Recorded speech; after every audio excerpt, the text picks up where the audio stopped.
Well, hi there. We're going to get started. We have a little bit of a small group today. It's a beautiful Friday in June, and so I'm sure that people are off doing fun things for the weekend. I know that there's the retreat that's getting started for the Newberry team. So anyway, I'm glad to have those of you on that could make it live, and for those that will be listening to the recording, thank you for tuning in as well. Been an exciting week with new products announced yesterday, and lots of buzz and excitement over the tinted moisturizers, and the Cheeky Color stick is also a very fun new product, something totally different than we've offered before. But be sure to get yours so that you can give it a try, and I think you're going to really like it. So today's webinar, session 4, Go for Gold, we're going to be talking about communication and some of the things that as executives you want to keep in mind so that you're not just talking at your team, but you're engaging your team. And that's really what, of course, we're looking for, is that engagement.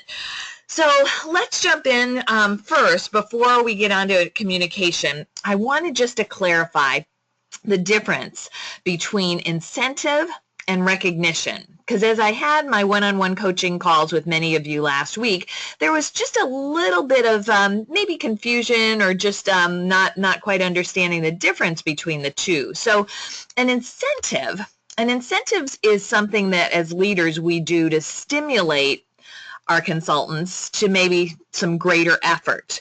And with an incentive, there's maybe some promise of a reward of some kind, a payment of some kind. So incentives definitely have their place in this business as we encourage people maybe to hit specific targets of sales or sponsoring or promoting to new ranks. Incentives tend to be more limited to specific and infrequent events, and they're often attainable by only a few. So if you offer an incentive, one tip is you want to be sure that when the achievers are determined, that you recognize those incentive achievers publicly. Because like I said last week or last time, that which is recognized is repeated. So the incentive is something you put out for a limited amount of time. Let's compare that to recognition. Now, according to Webster's dictionary, recognition is the acknowledgement of achievement or service or merit.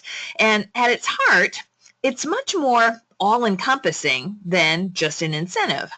A recognition culture on your team is not solely focused on just a select few people hitting specific goals, but rather it focuses on noticing anyone that's contributing to a job well done. So in a recognition culture, day-to-day efforts are noticed and praised, and larger accomplishments, of course, will also be recognized and rewarded.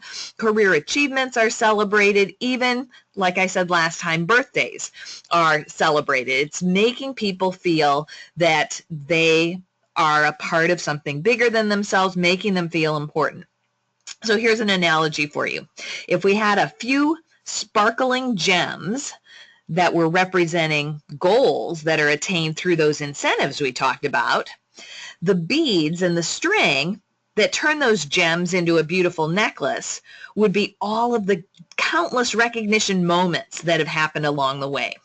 So there's an author, Marcus Buckingham, and he explains it beautifully. He said, excellence is rarely a function of one-off achievements, but rather it's a result of repeated practice and incremental improvement.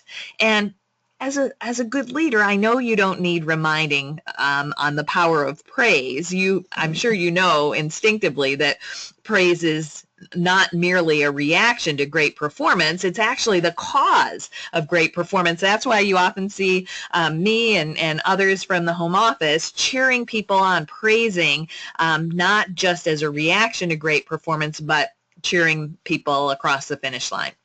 Okay, so many of you shared that you really loved the last webinar on that topic. So what I'd love to do is take a quick poll and ask you on this poll about your recognition. So since the last webinar, has your recognition program already changed?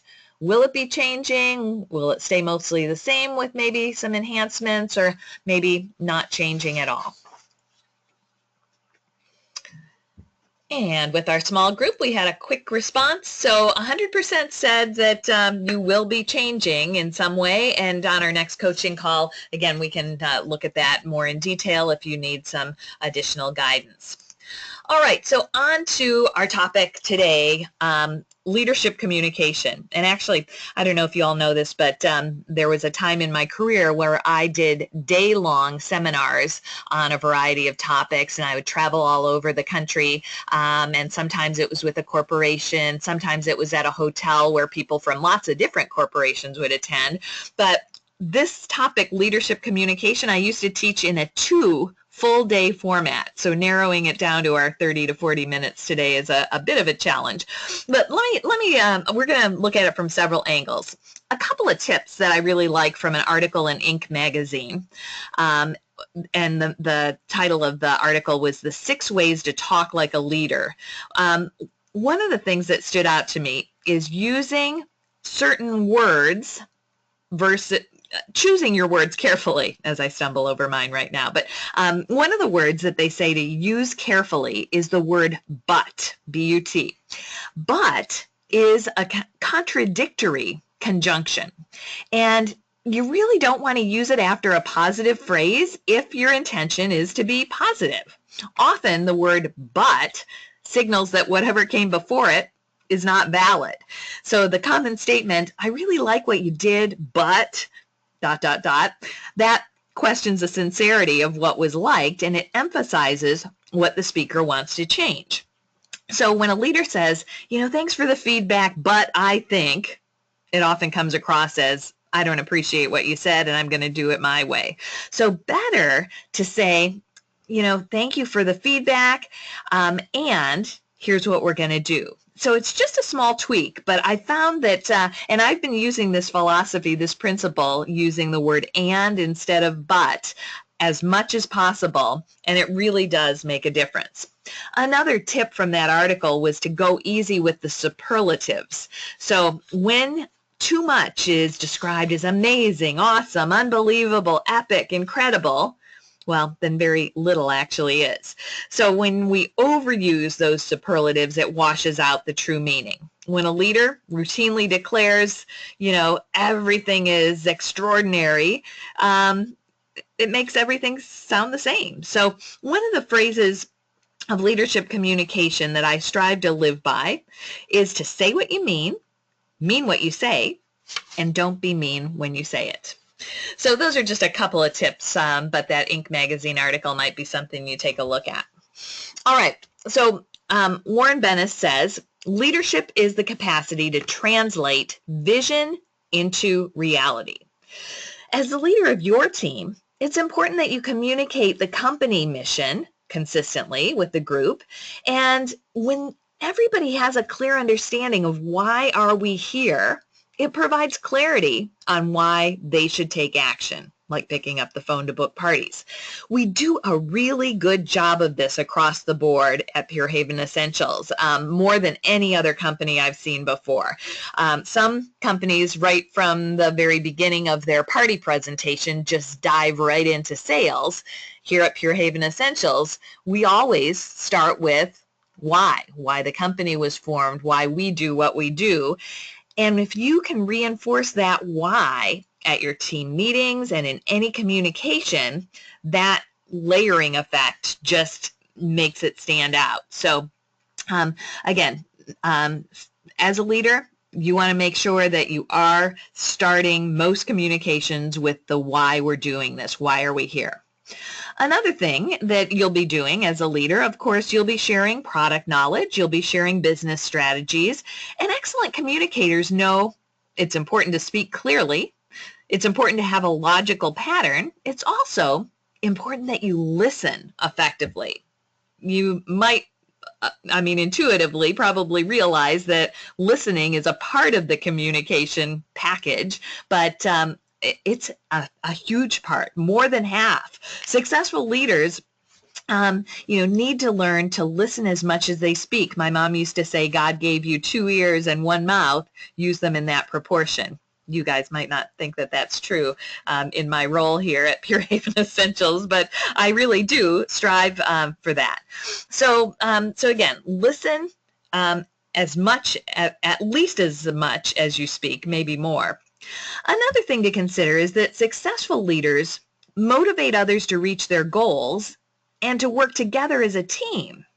So, depending on who your audience is and where you are, whether it's a meeting, one-on-one, or whatever, it's important to choose the most effective method of communicating. So sometimes it's appropriate to put a Facebook post out, some sort of, social network, email, text messaging, webinars like this. When we think about how we're going to, the method we're going to use, we call that positioning. And for any of you that maybe have any experience with advertising, so, advertisers position their message. They think about the venue, the place they're going to get that message out, but also the timing and what the message actually is too, and who's going to see it.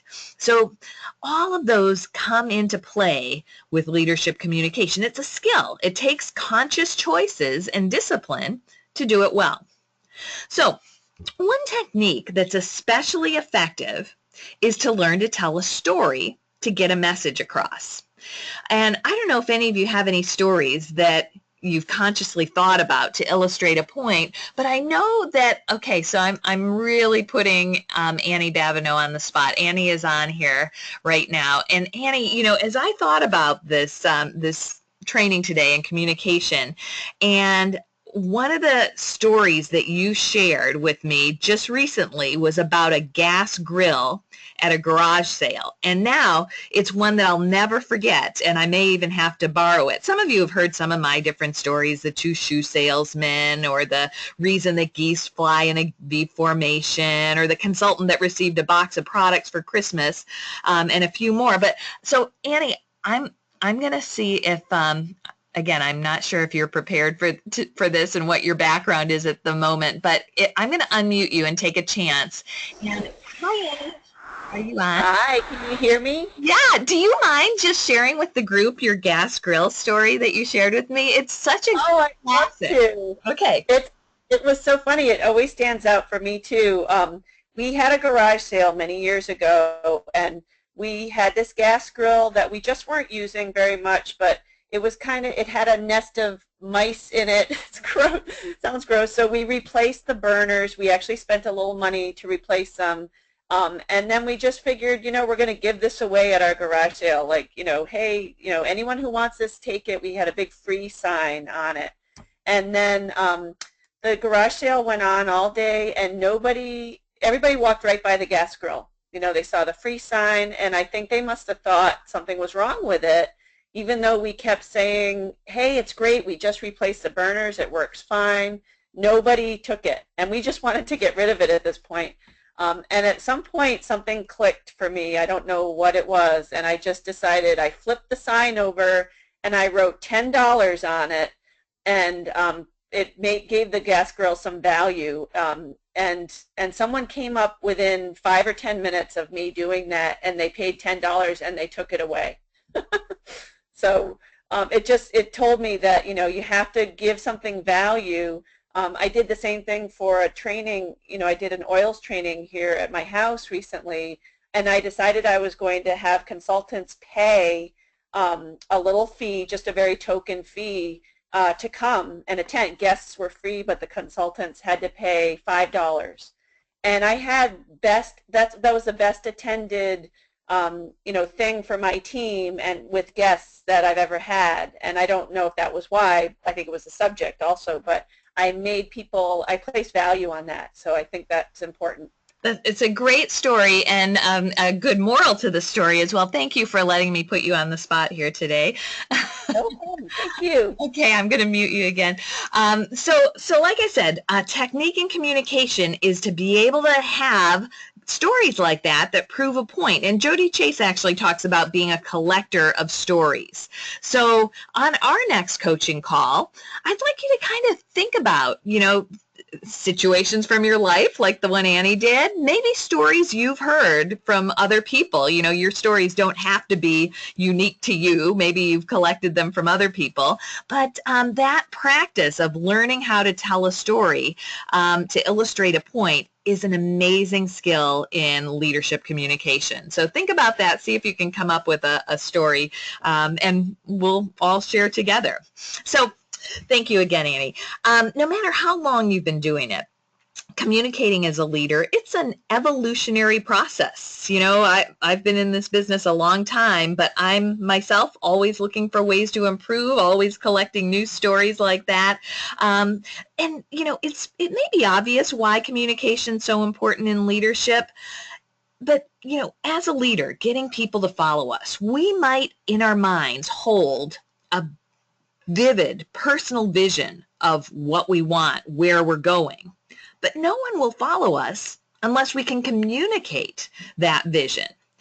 So we've got to develop beyond simply doing what we've always done. We just can't talk at people. We need to actively listen, we teach, we coach, we persuade, we motivate, we inspire, not just one at a time, but whole groups at once, right?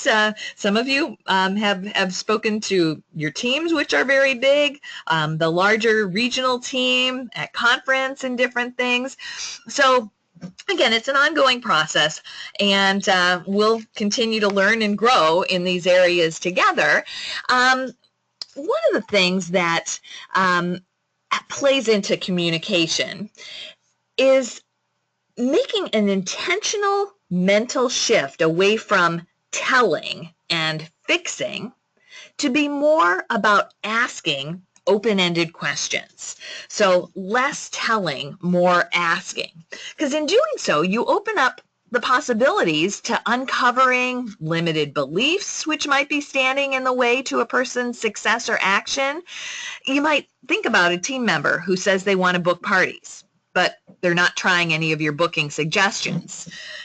I'm sure all of us have had that happen, right? They have every excuse in the book. Maybe they have a fear of being pushy. But good open-ended questions help you uncover those limiting beliefs, and more importantly, increases the possibility of positive action. So what are open-ended questions? Open-ended questions are questions that yield a more detailed response than yes or no. Open-ended questions provide insight and information needed to understand where that person's coming from and to shed light on what they're thinking. So open-ended questions are a great way to make casual conversation, to build relationships. They're the best way to overcome, if not avoid, objections. So here are some examples that you see on the screen. Questions that begin with would, or can, or could, or should, or will, or do. Those have a tendency to lead to yes or no answers. And again, that's more telling. Now, here's the next part, what you want to focus on, more of the open-ended. Any one of the words that I just shared, the would, can, could, should, will, and do, they can be partnered with an open-ended question and turn that yes or no into one that's more open-ended. So instead of, will you host a party for me, you could add one of these next words, who, what, when, where, and how. You could say, when will you be hosting a party for me? Or instead of, do you like your job? Or, are you happy with your business? It could be, what are you happy with about your business? So you get it. You just have to add one of those who, what, when, where, and how to make those questions a little more open-ended, a lot more open-ended. Now, another thing in leadership when asking questions, sometimes we have a tendency to fill in the gaps. What I mean by that is silence from the person you're talking with. Sometimes it can be uncomfortable. As a great communicator, Striving to not rush in to fill those quiet lulls is important. So whether it's a host, a potential consultant, a team member, a customer, allow them time to think through and formulate their answer. Silence actually shows respect for what the other person's about to say. And that also shows that you value what they think. So again, learn to be comfortable with pauses. All right, so we are planning for big growth, and we know you're going to be a part of it. So you might want to start working on your presentation skills for the big stage. You know, we thought this would happen a little sooner than what we're dealing with at this point, but we are striving for big growth going forward. So communication with small groups is great, but also with larger groups, it's all something we can learn on and improve on, and practice makes perfect. I'll tell you one great place to practice your presentation skills.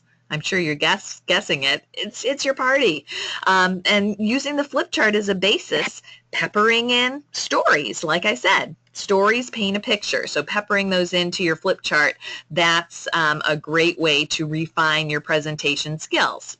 Your team meetings, another place to practice your front of the room presentation skills, improving training techniques, your vocal quality, using visual aids. It doesn't always have to be PowerPoint. I know I use that a lot, but different sorts of visual aids, activities that inspire learning and action. Sometimes it's helpful to consider different organizations outside of Pure Haven Essentials that you can be a part of to develop your speaking skills. There are things like Toastmasters or BNI, or organizations in your church or, community, or, different places that you enjoy being. So planning for growth, planning to continue as a leader. All right, so now we're going to shift gears and look at some specifics in communication. We're going to start with communication as it relates to our new consultant training, and then look at some best practices for coaching your team ongoing. So I know you know the answer to this question. The question, when is a new consultant's excitement or energy level highest? I know you know the answer. It's when they first sign up to be a consultant. So as an executive and beyond, it is absolutely critical that you take that time when excitement is highest. They've just clicked that button as soon as you see that a new consultant has joined your team, to welcome them. And we've got the welcome wagon call and script that we recommend, but also to help them to see what an action step could be, moving them to little successes. They could be income-producing activities. Those are ideal. Get them opening a party and posting on Facebook and booking their first parties. But just in general, setting the expectations on how they can be a successful consultant. And again, we all know the number one way to be successful is parties. So I want to ask you about host packets. Host packets and your new team members. So there's a poll up there. You might not have even thought about it, but with a new consultant, they're probably a little more likely to book parties if they've got the material all ready to go to book the parties. So where are you at right now in regard to helping your new consultants on your team to have host packets? Do you send them a sample? Do you highlight what to include? Do you feel like they can just read it themselves? Do you ever have them available at team meetings? Or is it something that maybe you want to consider doing a little bit more? Go ahead and click in your response.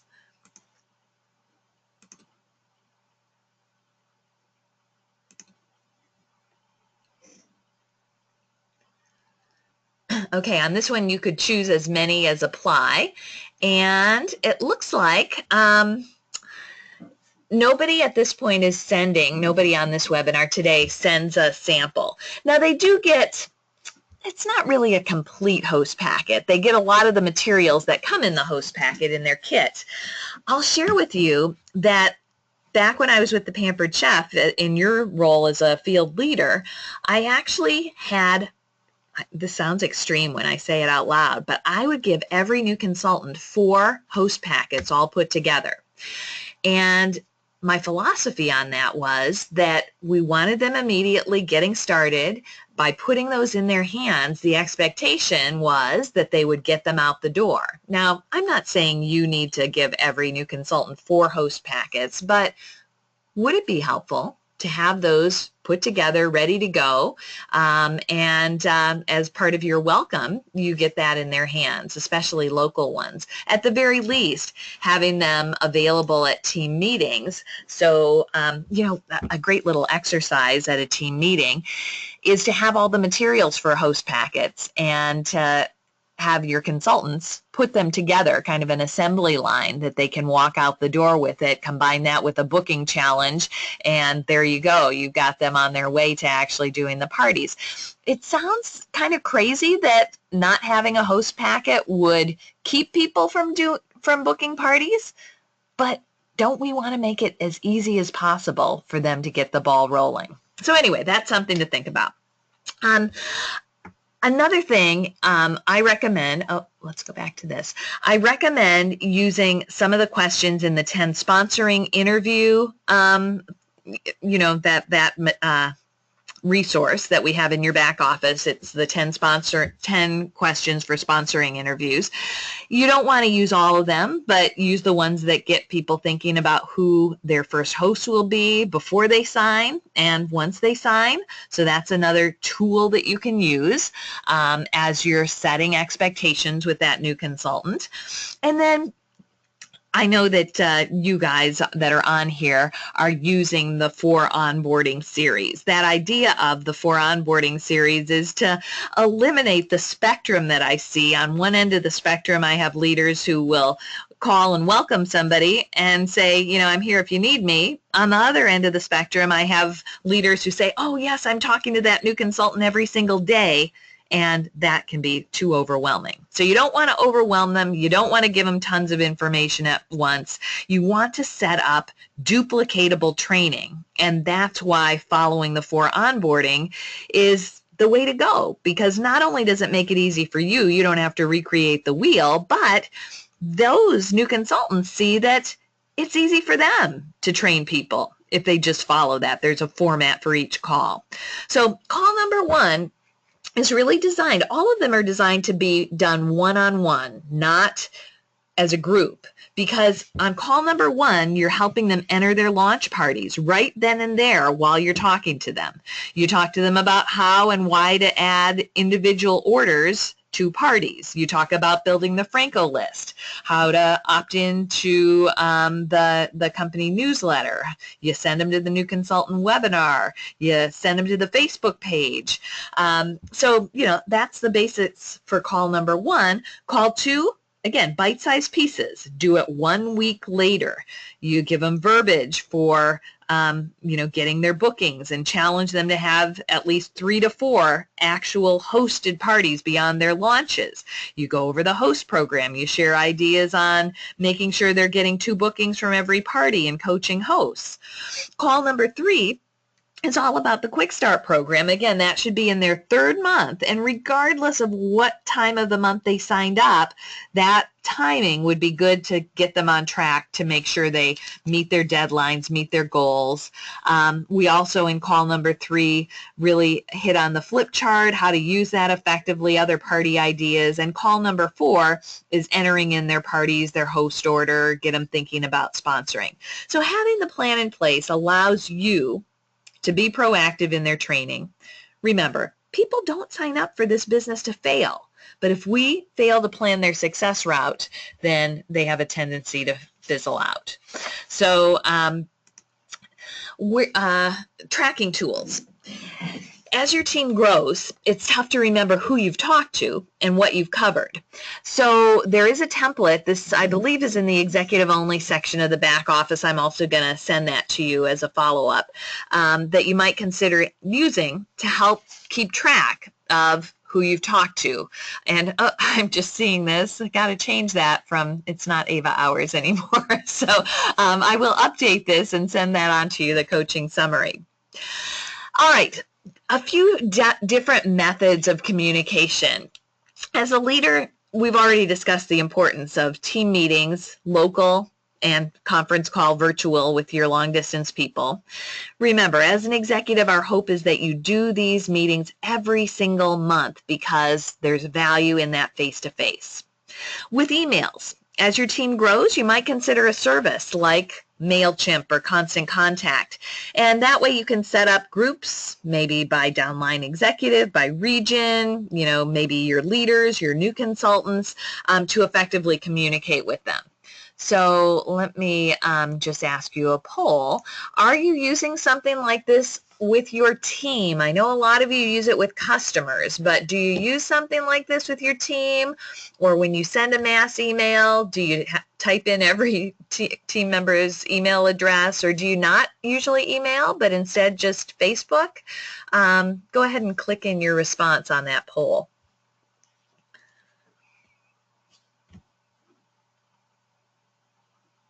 Thank you. Okay, that's interesting. Yeah, I think that Facebook, we rely on it so much to communicate. And personally, I can't keep up with Facebook notifications anymore. I get at least 150 to 200 notifications a day. So I don't look at them anymore. And I know that there are a lot of people in the same boat as me, that it's just overwhelming. So to communicate personally by text, phone, by email with your team, that's going to be probably a better method with the overuse of Facebook these days. A newsletter. I know that feels like just an additional task for you to add to your list. And I shared last time that I actually used to print and mail newsletters each month to each consultant on my team. Maybe a little old school, but there's value in getting things in the mail. With the company newsletter, the Pure Inspirations newsletter, I shared with a couple of you that a great practice is when your consultant's name is in the Pure Inspirations. Maybe they're a quick starter, maybe they, earned a hat or something. Print out that page, highlight their name, and put it in the mail to them with just a note of congratulations. So Facebook, again, pros and cons to that. We kind of talked about that. Handwritten notes. Handwritten notes have a lot of staying power, and whether it's a birthday card or an accomplishment, that they've achieved, or it's encouragement to reach something, or a thank you, I highly recommend going back to the idea of handwritten notes. I try to send 5 each week.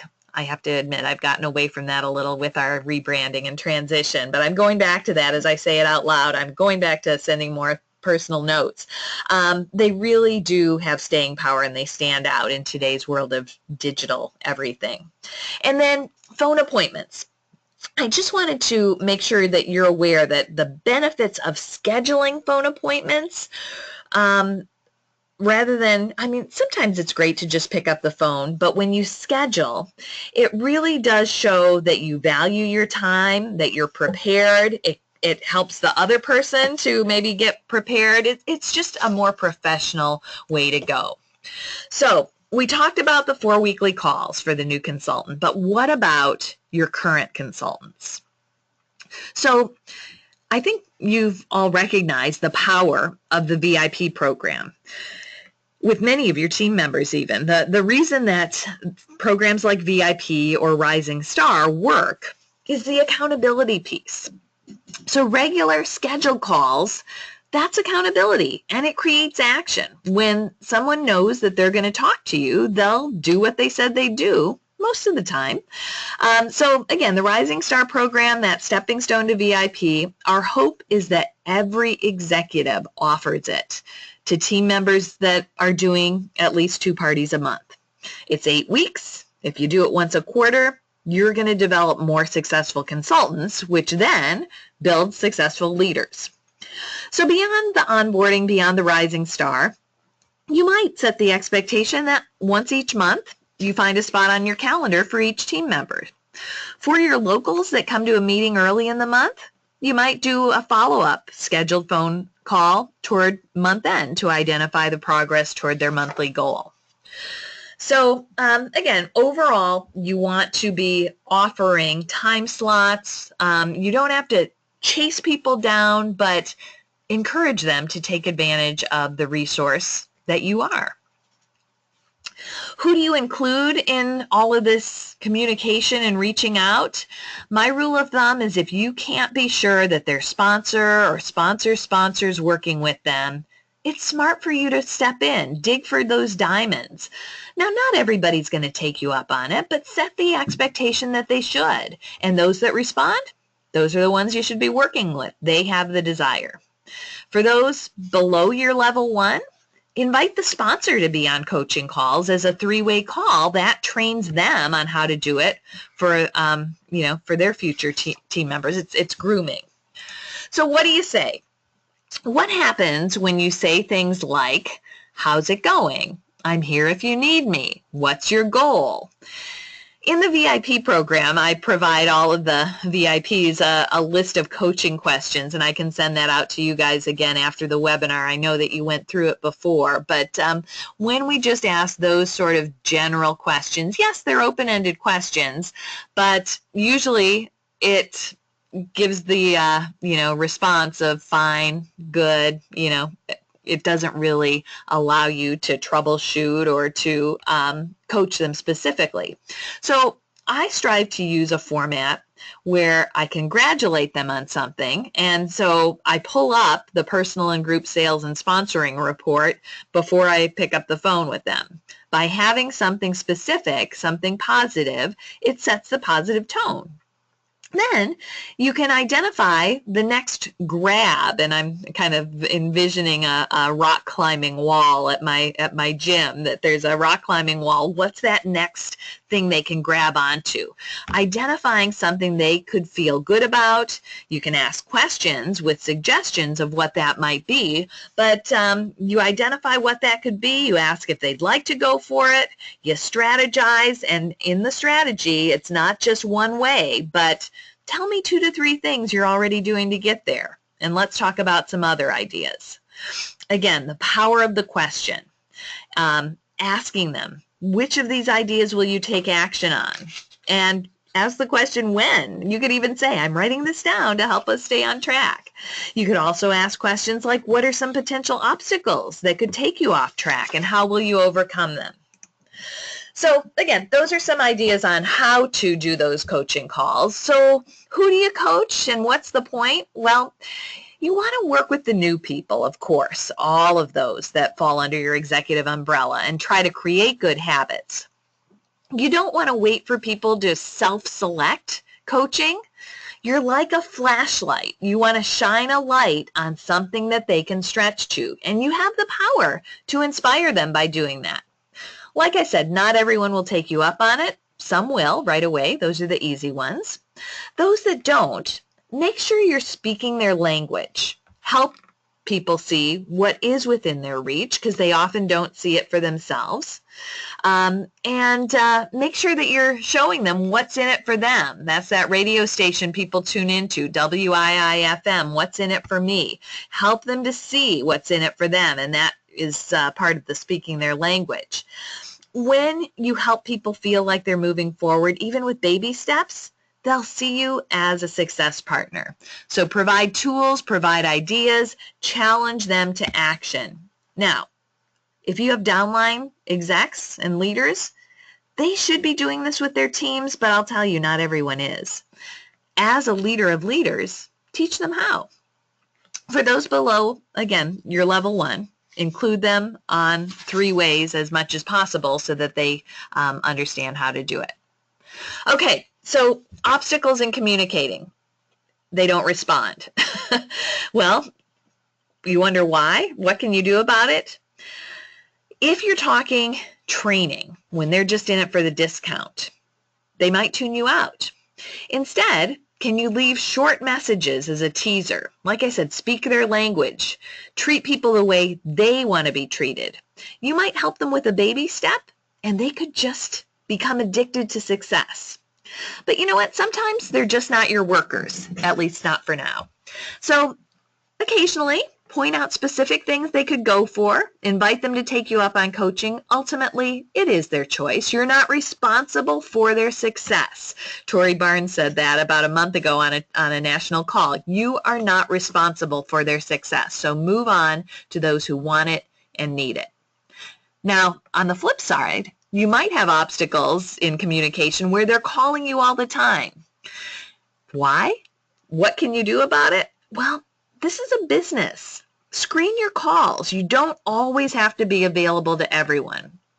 And if they are difficult people, bringing up problems all the time, strive to be what I call a resolutionary.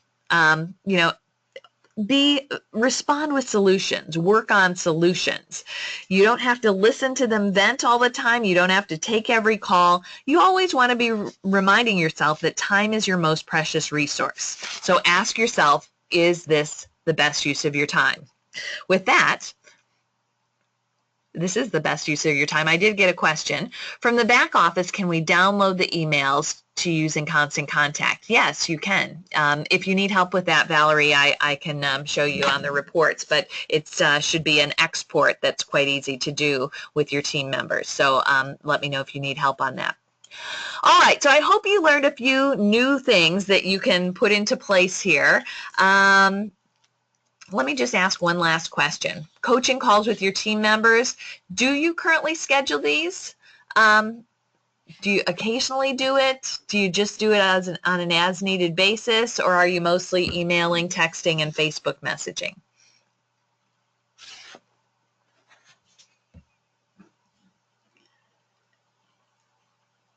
Okay. Yeah. So, like I said, being proactive is a great idea. And rather than waiting for them to come to you, when you can point out things that they can be striving for, they will see you as a true leader, leading them to success. Okay, so today is what, June 17th. 2 weeks from now, we're into the 4th of July weekend. So I decided rather than trying to do a Friday of the 4th of July weekend webinar, we're going to skip a week, and our last one will be on July 8th. And the topic will be time management. So assignments, please, consider these ideas that we talked about and schedule your next coaching call sometime before July 8th. We'll look at what you can maybe be doing to improve your onboarding with new consultants within your organization. We'll look at maybe a tracking tool to help you stay organized. And we'll also talk about who you're spending time with, who you might need to spend more time with and less time with. So, if you're having team meetings over the next couple of weeks, please make sure that you're posting pictures and sharing those with us. We love to include those.